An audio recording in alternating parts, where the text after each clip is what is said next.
Bienvenidos. Esto es América Noticias bajo la dirección general de Carlos Vasallo. Estos son los titulares que marcan la jornada informativa de hoy.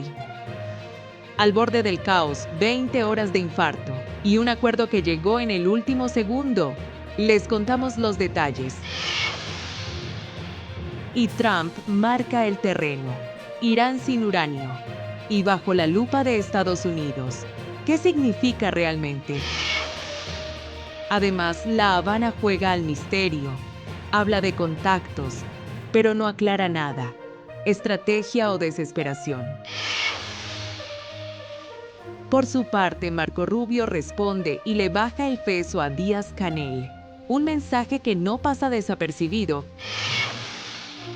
El congresista cubanoamericano Díaz Balart advierte: no habrá concesiones con la dictadura.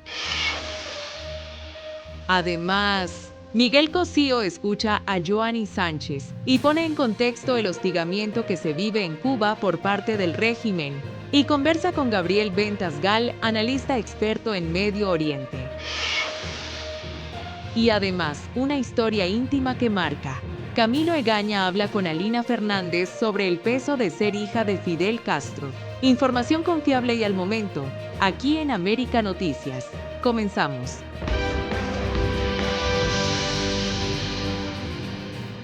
Fueron 20 horas de máxima tensión que pusieron al mundo al borde de una guerra total. El reloj avanzaba sin pausa, el ultimátum estaba por vencerse y todo indicaba que el siguiente paso sería una ofensiva militar de gran escala. Sin embargo, mientras públicamente se hablaba de ataques, en secreto se desarrollaba una negociación intensa, compleja y contrarreloj. Las conversaciones ocurrieron en condiciones extremas. Del lado iraní, el liderazgo se movía bajo tierra, sin acceso a tecnología, enviando instrucciones a través de mensajes escritos y mensajeros de confianza. Cada decisión tardaba en ejecutarse y cada error podía ser fatal. En ese contexto, los primeros intentos de acuerdo fracasaron.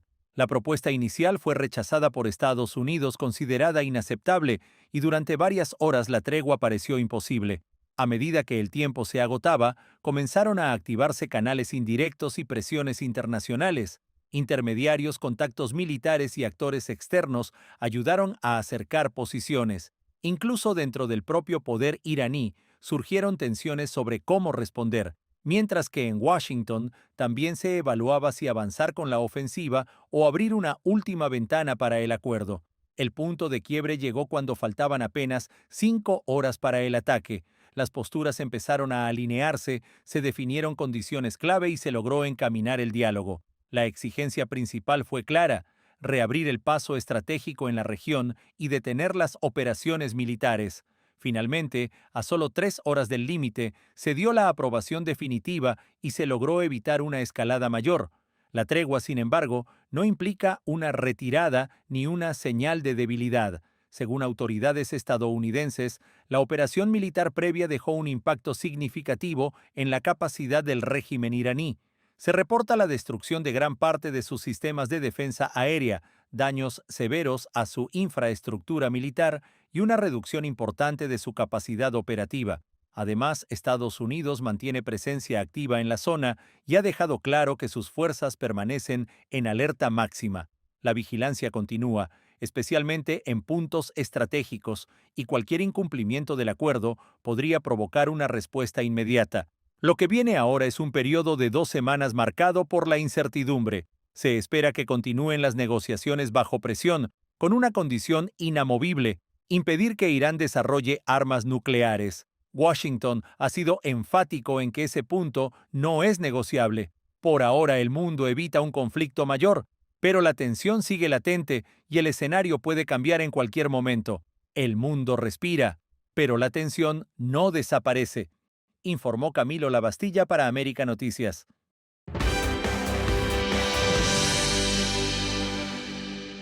Línea dura y sin espacio para ambigüedades. El presidente Donald Trump dejó claro cuál es el nuevo escenario con Irán. No habrá enriquecimiento de uranio. Y no solo eso, Estados Unidos trabajará directamente para retirar el material nuclear de las instalaciones iraníes, muchas de ellas dañadas tras los bombardeos con aviones B-2.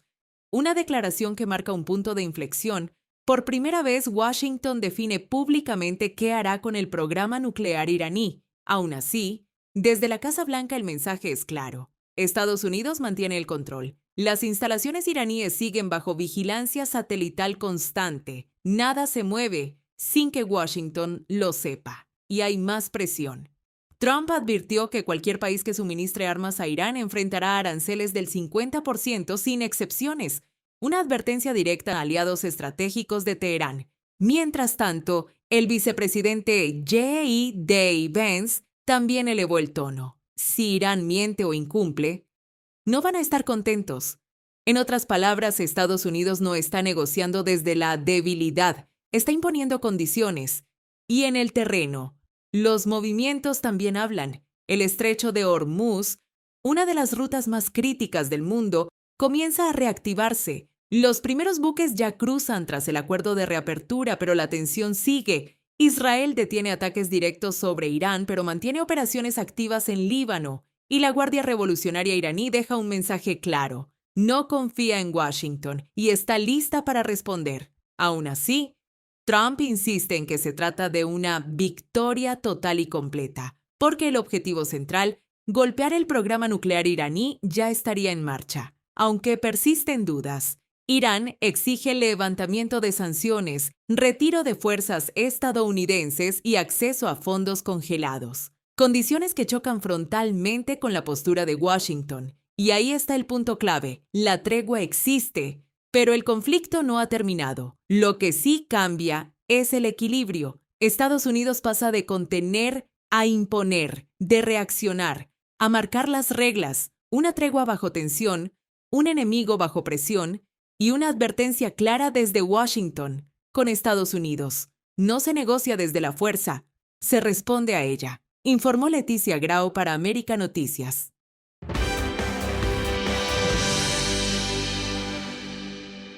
¿Hay diálogo o no hay diálogo? Esa es la pregunta que vuelve a poner en evidencia las contradicciones del régimen cubano. La vicecanciller Josefina Vidal asegura ahora que las conversaciones con Estados Unidos están en una fase muy preliminar. Estamos en una fase muy preliminar, muy inicial y todavía no existe una negociación estructurada entre los dos gobiernos. Sin estructura, sin negociación formal y apenas comenzando. Pero días antes, el propio régimen había confirmado contactos con Washington para buscar soluciones a las tensiones bilaterales. Entonces, ¿sí hay conversaciones o no? ¿Quién dice la verdad? Porque mientras La Habana cambia el discurso, la crisis en la isla no cambia.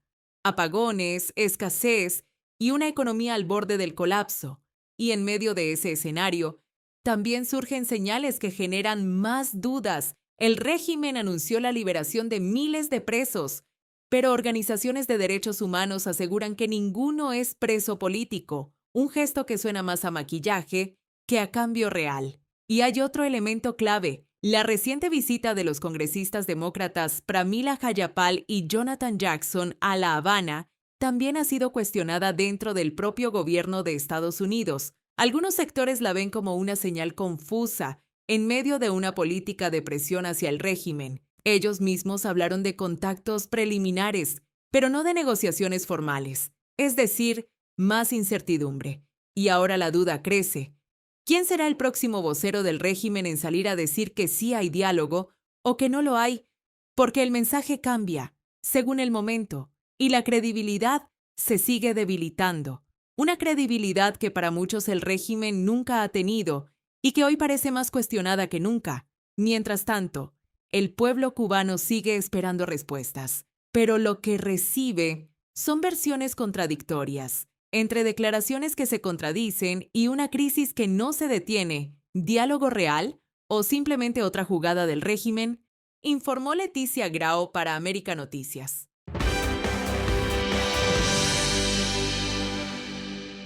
No pienso mucho en lo que él tiene que decir. Así, sin matices, respondió el secretario de Estado Marco Rubio a las declaraciones de Miguel Díaz-Canel. Una frase breve, pero cargada de mensaje, especialmente porque llega horas después de que el gobernante cubano hablara en una entrevista concedida a la revista Newsweek.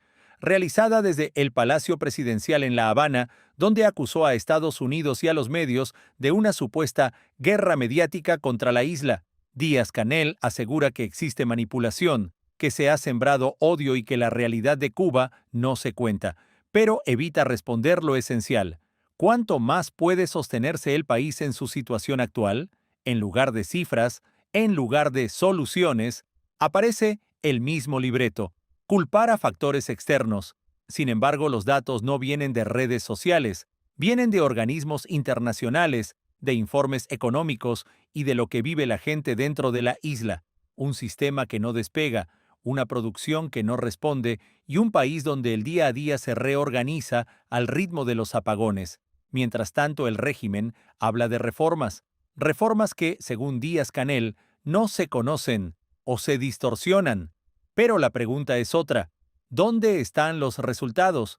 Porque fuera del discurso no hay señales claras de apertura ni cambios que transformen el modelo. Y cuando aparecen voces críticas, la respuesta no es diálogo, es control, sanciones, leyes restrictivas y presión sobre quienes informan. Además, el propio Díaz-Canel elevó el tono, habló de resistencia, de defensa total y hasta de escenarios de confrontación. Un discurso que mezcla llamados a la paz con advertencias de conflicto. Dos mensajes en una misma entrevista, y mientras denuncia manipulación, evita explicar la crisis interna. Desde Washington la respuesta es otra: Rubio no entra en ese juego, lo descarta. Y los responsables del gobierno no saben cómo solucionar la situación, así que es necesario poner a nuevas personas al mando. De eso se trata. Una señal clara de que para Estados Unidos el problema no es el discurso.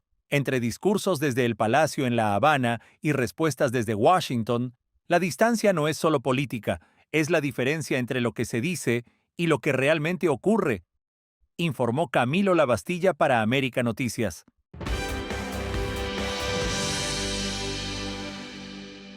La presión desde Washington no afloja, y el mensaje es claro: no habrá concesiones. El congresista cubanoamericano Mario Díaz-Balart aseguró que la administración del presidente Donald Trump mantiene una línea firme frente al régimen cubano y que no caerá en lo que considera maniobras para ganar tiempo.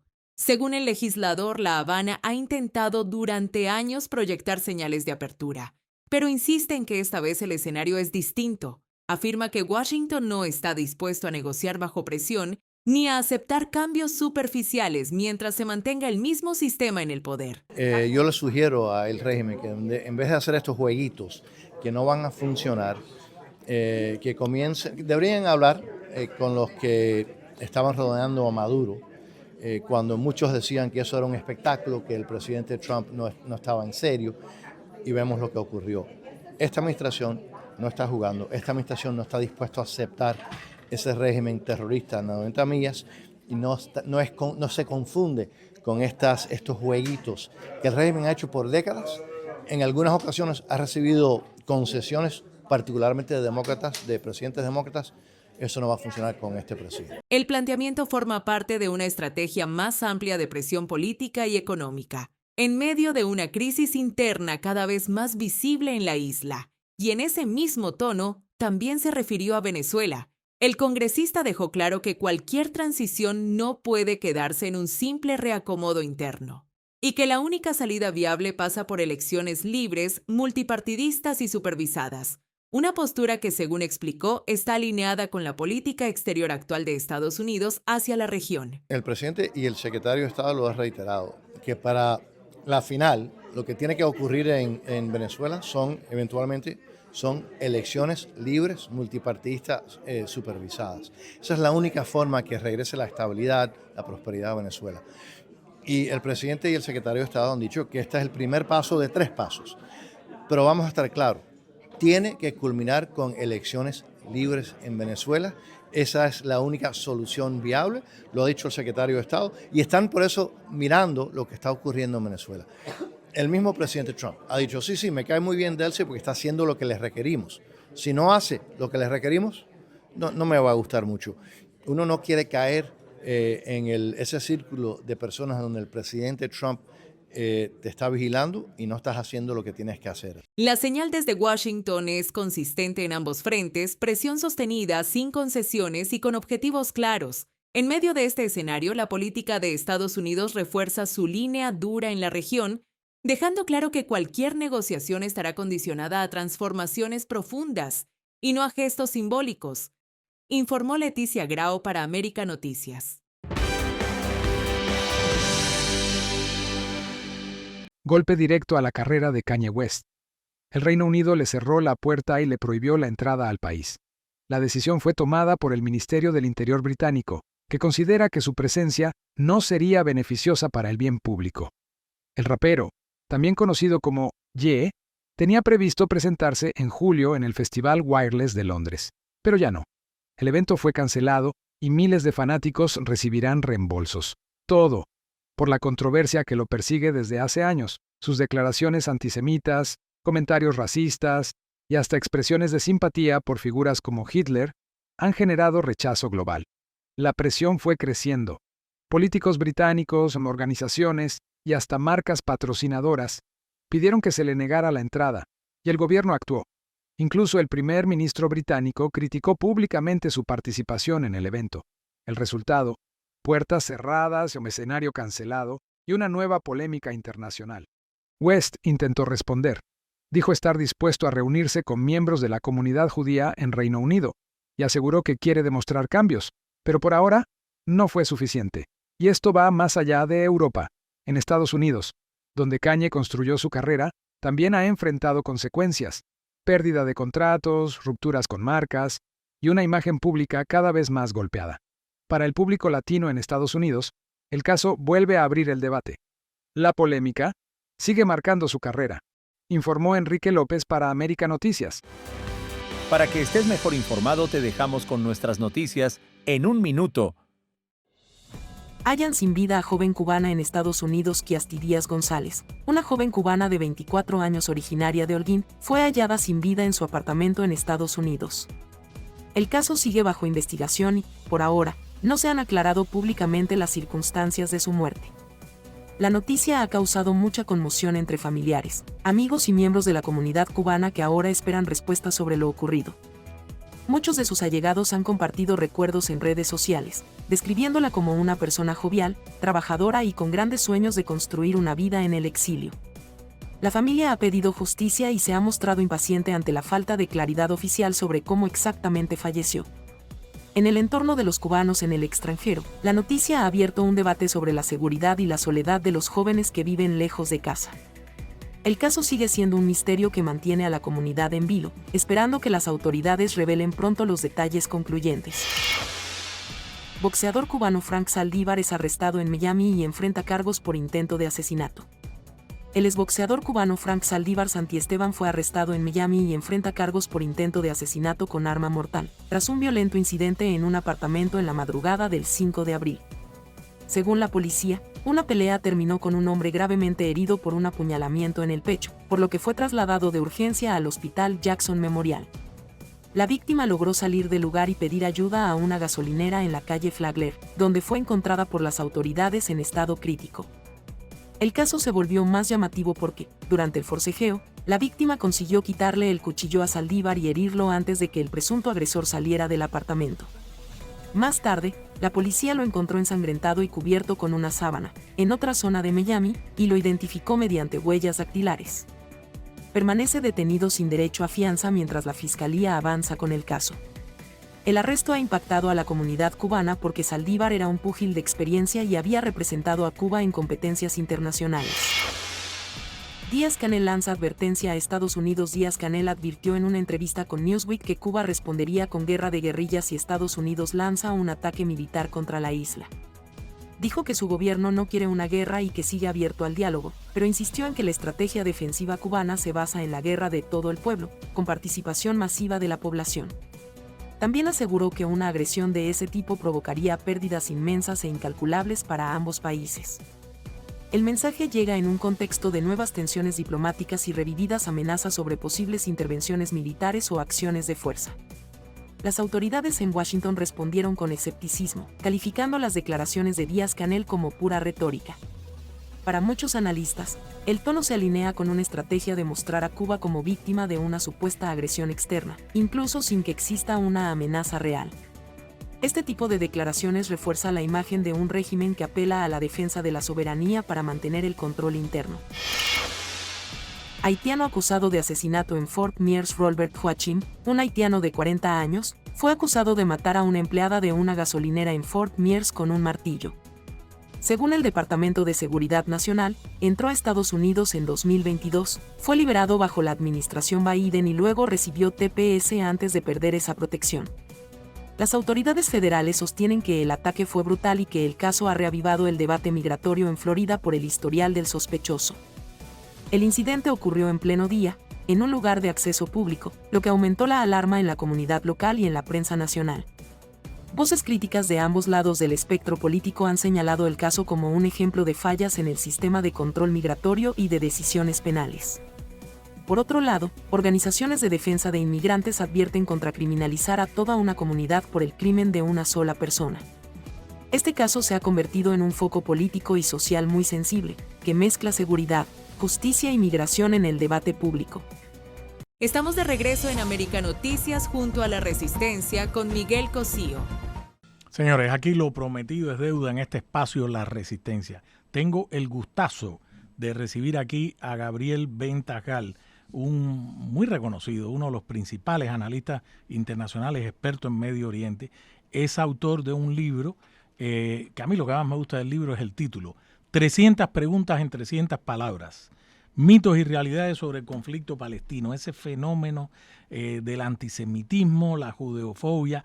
Gabriel, para que ustedes sepan, es graduado en Ciencias Políticas y Relaciones Internacionales, tiene un máster, por cierto, en la Universidad Hebrea de Jerusalén, una de mis ciudades favoritas del mundo. Hay que ir a Jerusalén, señores. Y tengo a Gabriel ahí. Gabriel, bienvenido. ¿Qué tal, Miguel? Un gusto, un gran gusto. Gracias. Hay que corregir el nombre ahí de Gabriel. Es Gabriel, señores. Gabriel, le faltó una vez. Gabriel, está corriendo el reloj. Sé que tú estás mucho más cerca que nosotros de los acontecimientos. Estamos a menos de 4 horas y media que expire el plazo que el presidente de los Estados Unidos, Donald Trump, le ha dado al régimen criminal teocrático de los ayatolas en Irán. Irán ha acusado hoy a Israel y a Estados Unidos de atacar la isla de Har, por donde ellos sacan el 90% del crudo iraní. ¿Cuál es tu evaluación primero de la situación en la región? ¿Cuál es tu situación de el gobierno de Bibi Netanyahu ante lo que probablemente venga? Bueno, son 3 cosas diferentes. Primero, Irán tiene un régimen en un periodo escatológico de su concepción de mundo. O sea, consideran que si se destruye Estados Unidos, aunque eso conlleve la destrucción de Irán, es suficientemente bueno para la llegada del Mesías. Entonces, cuando tienes a una dirigencia que no está en la misma, en el mismo nivel de racionalidad, entonces tenés una dirigencia de la Guardia Revolucionaria en sus factores más radicales, y aunque no gobiernen los teólogos, gobiernan tipos que son igual de fanáticos. Entonces, si buscamos a una Delcy Rodríguez en Irán, no lo encontramos. Lo segundo es que probablemente dentro de 4 horas y media, por más que se habla ahora últimamente de una mediación de Pakistán, que Irán parece que lo mira con simpatía, por el cual se pospondría el ultimátum, es probable que Estados Unidos reaccione y ataque contundentemente contra la estructura del régimen, la infraestructura que provee de dinero también, y también quizás algún tipo de ataque terrestre para tomar control de algo específico. Hoy lo que decías recién, Miguel, el ataque a la isla de Harb, estamos hablando de que el ataque fue para quitarle las defensas. Es como una especie de prólogo de lo que vendrá. Y el tercer nivel es lo que preguntaste sobre Bibi Netanyahu. Hoy la población en Israel hay 2 tipos de tendencia. Los que dicen que esta guerra tiene que culminar con el desarme de misiles y nuclear de Irán, y otros que dicen que hay que seguir un paso más y derrocar al régimen. Bibi Netanyahu hoy es visto como un líder sólido en Israel. Creo yo que si hay elecciones vuelve a ganar. Yo no sé qué piensas tú, pero las últimas palabras del presidente Trump, Trump hace unos días había mencionado la posibilidad de que Estados Unidos estaría cerca de los objetivos que buscaba, que era desarmar toda la capacidad nuclear de enriquecimiento de uranio de Irán, etcétera, etcétera. Yo creo que ese discurso, no sé cuál es tu visión allá, ha ido cambiando y yo creo que ya Estados Unidos está más proclive a buscar el fin de esa tiranía. Estoy seguro que en Israel todo el mundo quiere ver el fin de esa tiranía, que por cierto fue la principal financiadora para el ataque del 7 de octubre del 2023. Un crimen. Lo que pasa es que el presidente Trump necesita una imagen de victoria. Ya. Necesita algo que él pueda mostrar como que triunfó. Entonces, esa imagen de victoria puede ser o bien libera el estrecho Hormuz, o bien secuestra y atrapa los 460 kilos de uranio enriquecido al 60%. Si logra eso, va a poder decir triunfé.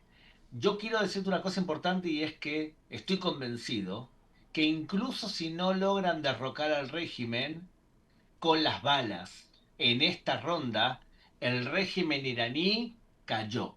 Ya está, se terminó. Es imposible que un régimen, con las dificultades que arrastra, cuando se evapore el humo de las balas y de las bombas y vean lo que quedó de Irán, me cuesta creer que dure mucho tiempo más en el poder. Mi querido Gabriel, qué placer. Espero que no sea la primera vez. Es tarde, señores, en Jerusalén. Gabriel ha tenido la enorme gentileza, un día agitado, de quedarse despierto, a pesar de que yo sé que me imagino que va a haber el paso de las horas siguientes, y compartir con nosotros aquí en la ciudad de Miami, donde nosotros los cubanos, Gabriel, nosotros somos pro-Israel. Sí, somos pro-Israel. Algunos practicamos Krav Maga. Adoramos la historia de ese país. Y en ustedes pueden estar convencidos que en nosotros los cubanos tienen aliados. Respetamos mucho ese país. Así que te agradezco enormemente y espero que no sea la primera vez. Por favor, un gusto y que veamos dentro de muy poquito también tu país libre, feliz y esperanzado.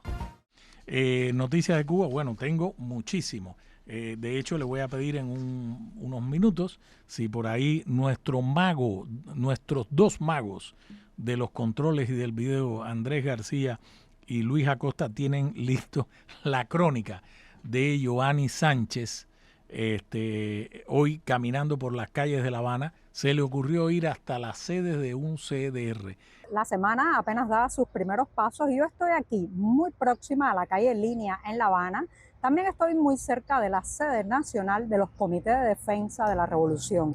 Y he venido para confirmar algo que es un secreto a voces. Los llamados también CDR han muerto. Sí, ningún titular de la prensa oficial lo va a confirmar, ningún funcionario ni ministro va a asegurarles que los Comités de Defensa de la Revolución han fenecido, pero yo se los aseguro. Basta caminar por esta ciudad y comprobar que donde antes se leían por todas partes esos carteles, que por cierto tenían un logotipo de un hombre con un machete y un sombrero que parecía un ojo siempre alerta, pues esos logotipos han ido desapareciendo a nivel de cuadra, a nivel de barrio. Innumerables CDR están además sin presidentes ni otros cargos porque nadie quiere asumir esas responsabilidades y ni hablar de la llamada Guardia Cederista, que esa desapareció hace rato. Ahora bien, esta todopoderosa organización, una organización parapolicial, ha ido muriendo poco a poco, en parte porque los cubanos hemos ido comprendiendo, también con la interacción, con el conocimiento que tenemos de otras realidades y con el aprendizaje propio, que en realidad los CDR eran un mecanismo de control y vigilancia para mantener amordazada a la población cubana. Recuerden aquellas verificaciones, un entramado de confirmaciones e informes que los propios vecinos hacían sobre otros y que le podían costar a usted desde la entrada a la universidad hasta el acceso a un puesto de trabajo más favorable, incluso un viaje al extranjero. Esta organización, reitero, parapolicial, tuvo ese control, se entraba prácticamente de manera automática cuando se cumplían los 14 años, de manera que llegó a tener millones y millones de miembros en este país. Otra cosa que ha golpeado a los CDR es la falta de recursos. Ya saben que para vigilar y controlar hace falta dinero, hace falta que los funcionarios se reúnan, hace falta combustible para sus vehículos, hace falta las prebendas que se repartían a nivel de barrio a los que delataban, a los llamados en Cuba chivatones.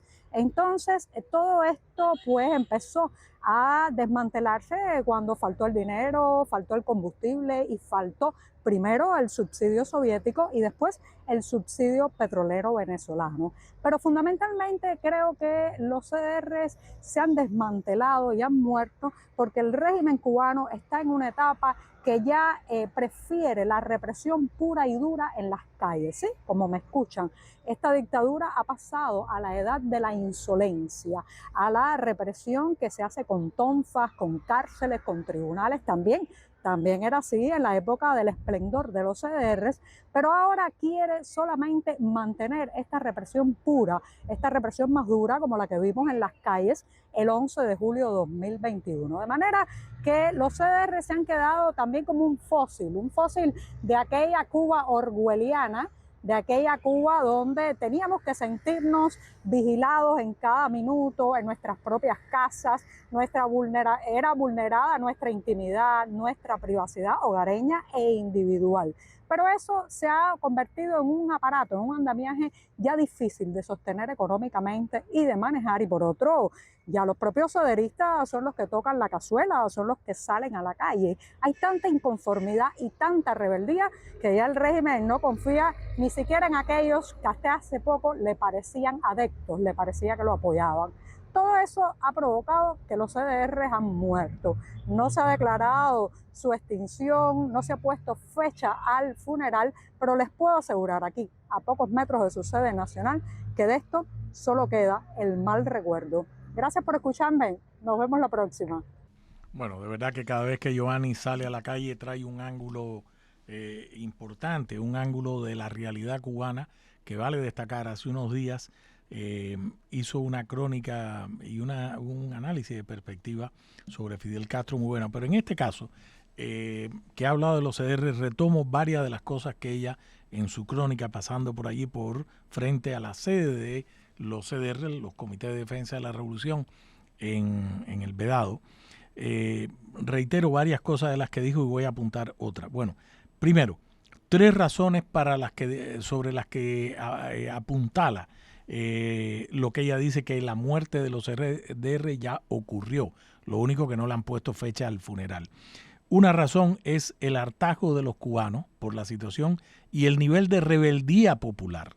Esa es una razón, me parece la razón más importante. Segunda, apunta a la escasez de recursos que ya el régimen no puede destinar para la vigilancia a nivel poblacional.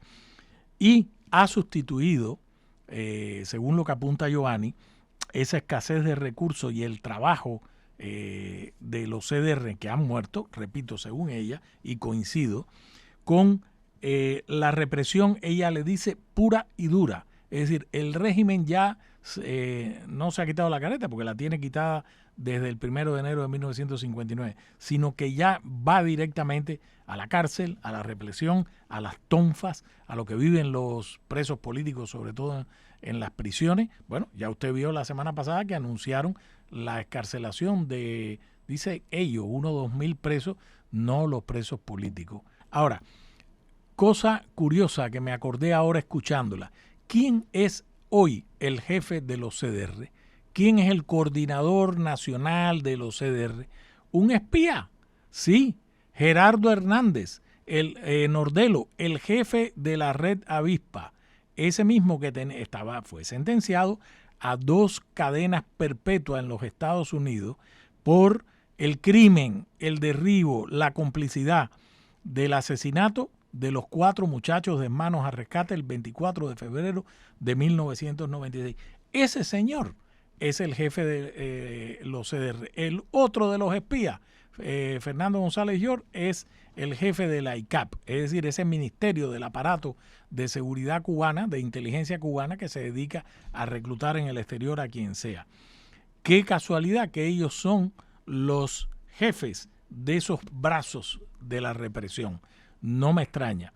Y el caso de Gerardo Hernández, yo lo coloqué en la lista, en la baraja castrista, porque además está en el Consejo de Estado, es miembro del Comité Central, escribe cualquier disparate que muy propio de él en la red social X, se planta, se tira y agarra un fusil. Por cierto, no sabe mucho, pero bueno, le pasa más o menos lo mismo que le ocurre a Silvio Rodríguez cuando le dieron la réplica del AKM. Entonces, esta crónica de Yoani Sánchez sobre la muerte de los CDR, lo que habla, lo que refleja en el fondo es el estado moribundo de un sistema completo, porque los CDR fueron una de las instituciones del, ahora que ella mencionó a Orwell, del aparato orwelliano de seguridad, uno de los principales pilares del régimen castrista, el control de la comida, el control de la movilidad, tú no te podías ir de Cuba, el control de la información y el ojo permanente, el gran hermano de ese régimen. Extraordinaria la crónica de Yoani.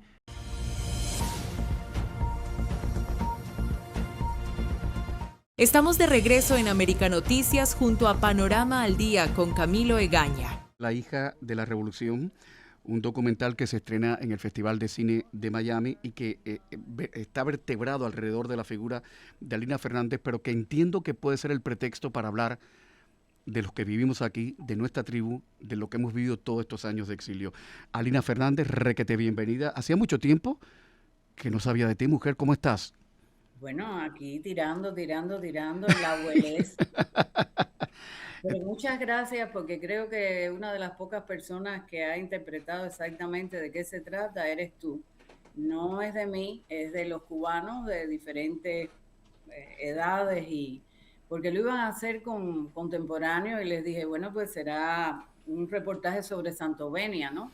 Hay que decir que este documental se estrena el 10 de abril en las 7:30 de la noche en el Quebec Center, aquí en el Southwest. El Quebec Center es un lugar maravilloso que pertenece a la Universidad Internacional de la Florida y está hecho por Tadeusz Matula, que es ganador del premio Emmy.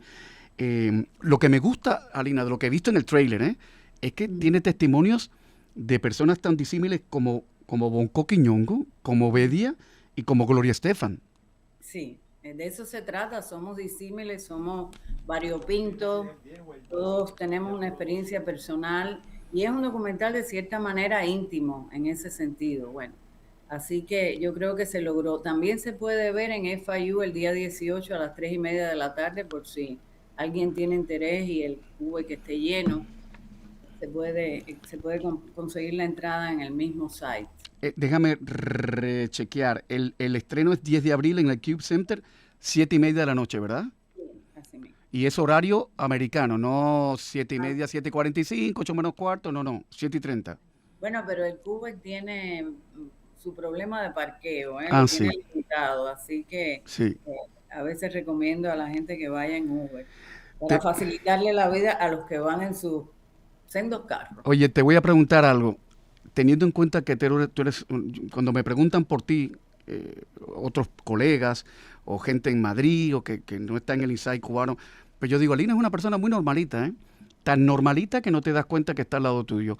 Para una persona como tú, ¿qué ha representado ponerte delante de una cámara y decir, bueno, voy a meterme en esta aventura donde tendré que hablar de mí una vez más? Pues mira, estuve negándome durante por lo menos 2 años, pero ellos son insistentes. Tadeo es un gran director y pensando que no me gusta ver mi cara comparado con lo bonito que iba a ser lo que él hizo, finalmente pues pesó más el hecho de que es importante que un director americano de cierta generación se ocupe del tema de Cuba, lo haga de una manera artística. No sé, pesaban muchas cosas a favor de que yo mostrara esta ajada cara en pantalla. Vamos, que te ves espectacular, mujer, Te Para ves la edad, espectacular. a lo mejor. No. Te ves espectacular. Como dice una amiga mía, todavía la mente no funciona para ver las novelas turcas. Oye, Alina, lo que sí hay que celebrar a priori, ojo, porque estoy hablando por boca de ganso, solo he visto el tráiler del documental, es que es otra mirada sobre el tema de Cuba.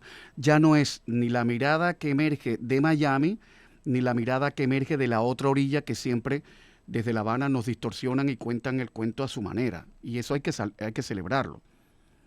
Ese es precisamente uno de los motivos por los cuales esta cara, maquillada como una puerta, aparece en ese documental. Acabo de tener una pequeña entrevista en ABC que no aproveché porque se fue la conexión, etcétera. Estoy en un lugar donde va y viene. Pero estaba diciéndole a la host que nosotros somos los sujetos del experimento más raro de la historia. O sea, llevamos una revolución que dura ya casi 70 años. Y yo siempre me he preguntado en estas disquisiciones esquizoides de uno, ¿qué le habría pasado a los franceses si la de ellos hubiera durado lo mismo, ¿no?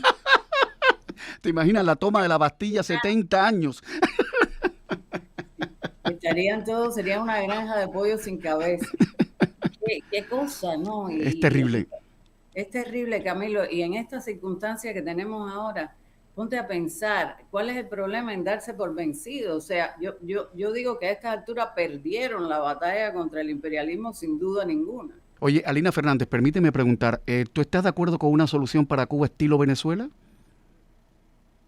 Ay, imagínate qué pregunta, ¿no? Y qué fácil decir sí, aquí sentada.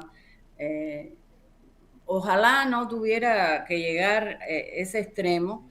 Yo pienso, contrariamente a otras cosas que he oído decir, que las dictaduras surgen con una ayudita exterior y también se caen con un empujoncito exterior, ¿no? En este caso, pues sabemos que los Estados Unidos, por cierto, le negaron las armas a Batista para defenderse del ataque guerrillero, que todavía todo esto me parece una historia tan absurda, pero bueno. Y bueno, ¿y ahora qué pasa? Lo que sí sabemos es que con cazuelas viejas y cucharones no se va a producir ningún cambio en la sociedad civil. Estamos hablando con Alina Fernández, el documental no sobre ella, sino sobre nosotros, sobre el exilio, sobre las generaciones de cubanos que vimos fuera de la isla, se va a estrenar el día 10 de abril en el Cube Center, en el Southwest de Miami, y el 18 en Ifayú. Y Alina, hay que decir que tengo entendido que en el año 80, cuando el Mariel, ese fue un punto en tu vida como de no retorno, como decir, yo no puedo ver más esto, no aguanto más esto. ¿Se lo dijiste a tu madre o a alguien cercano en algún momento? Sí. ¿Y lo entendieron? No.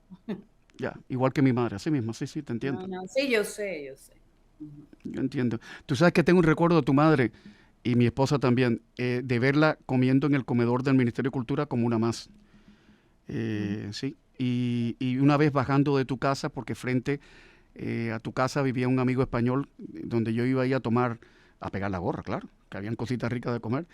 Y siempre fue una persona muy, primero con mucho donaire, de mucho saber estar. Y después nos encontramos aquí en Miami en una noche con Willy Chirino y ella estaba. Y era una persona sensacional, la verdad. Lo digo alto y claro. Bella. Bella, sí, señor.